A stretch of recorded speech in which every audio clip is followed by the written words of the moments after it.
are here with Kevin Saxton in his second season with the Kansas City Chiefs.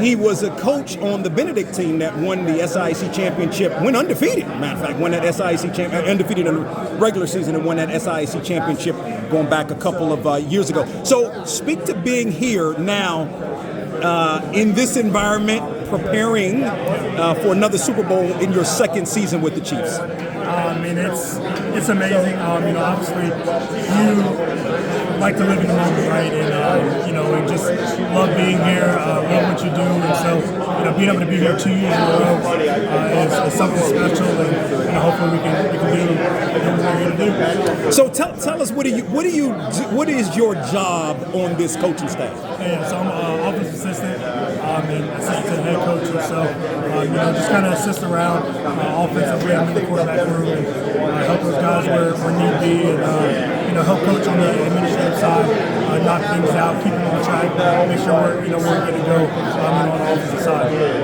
I think what's interesting, a lot of times when you come from a smaller school like you did when you played, then specifically when you come from an HBCU in the coaching realm, a lot of times you don't get these kind of opportunities. Speak to how your coaching path and how you got to this point. Yeah, so like you said, starting off with small schools, I started off coaching at my alma mater at Henry College, and coached running backs, coordinated offense for a couple of years, going from there, and then going to high school level actually.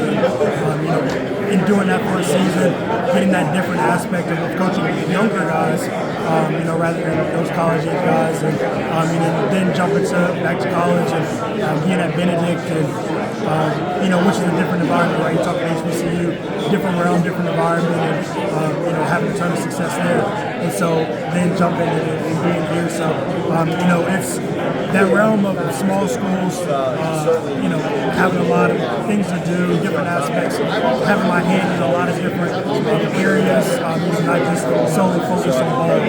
So that's my journey. Yeah, how did you get here? What led to being here in Kansas City? Yeah, so when I was at Benedict, the summer before my first season there, I was in the Bill Walsh Minority Fellowship with the Chiefs here at training camp. So, that kind of started off here for me, being here, being at training camp, being around these guys on staff, being around Coach Reed, the players, and then Dan Williams, who's assistant quarterback coach, me and him go way back, right? We go way back to 2017, so having that prior relationship also helped kind of navigate myself through the door. No, so you went right from Benedict to Kansas City? Yes. Okay, all right, very cool. Chennis Berry, speak about him, that 1 year you were with him. It was a 5-5 season, I think, the year before when he got there the first year, which was a turnaround from an 0-10 season to just your relationship with him. Yeah, that time with Chennis was incredible. He's probably one of the best offensive line coaches that I've ever been around. So that helped expand my knowledge when we talk about offensive line play and who I am as a quarterback guy. And so, he's passionate, and when he put his mind to what he wanted to do, that's what we did. Right? He had our guys believing in what we wanted to do, and I think our guys would have run through a brick wall for him. You continue to see it now that he's at South Carolina State. They're doing the same thing, right? Taking the league by storm, and he has those guys flying around, ready to run through a brick wall, and just having that mentality that it doesn't matter who steps out on the field, we're going to beat you. Yeah, what was your position at Benedict? I was the offense coordinator. So Chennis called the offense on Saturday, but when we're talking about day-to-day duties, operations, things like that, he basically put the coordinator role on me and allowed me to do those things for him. Yeah, no, that's very cool. I mean, speak to the notoriety that Benedict got. Like, in other words, you were 11-0. Then maybe the regular season, first round bye. I think it was #1 seed that year. But that, it's a smaller school, number one. Number two, it's an HBCU. To be able to get to this level, let me ask you this.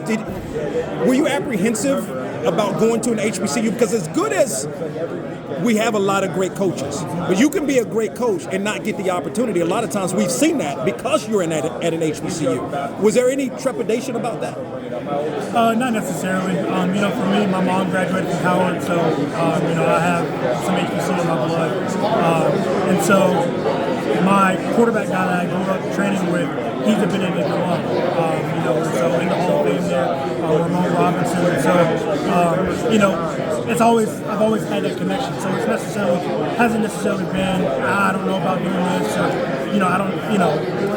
that aspect. It was more so here's an opportunity. I've heard nothing but great things about Chennis, so let's attack this opportunity. Let's make the most of it. Yeah, no, very good. So speak to, you've already spoken to what you do as an offensive assistant or analyst, I guess specifically, for the Chiefs. What can you speak to maybe how you've seen Patrick Mahomes grow from last year to this year? Yeah, I mean, he's just continuing to mature year in and year out.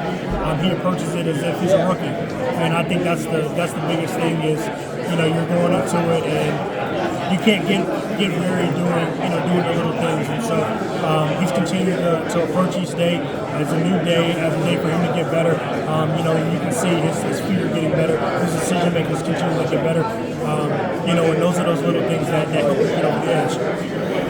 Andy Reid, talk about what he means to you. He's incredible teacher, incredible person to work for, to be around on a day-to-day basis. He's going to do everything he can for you to make sure that you're successful in whatever it is that you want to do. All right, appreciate it. Absolutely, thank you.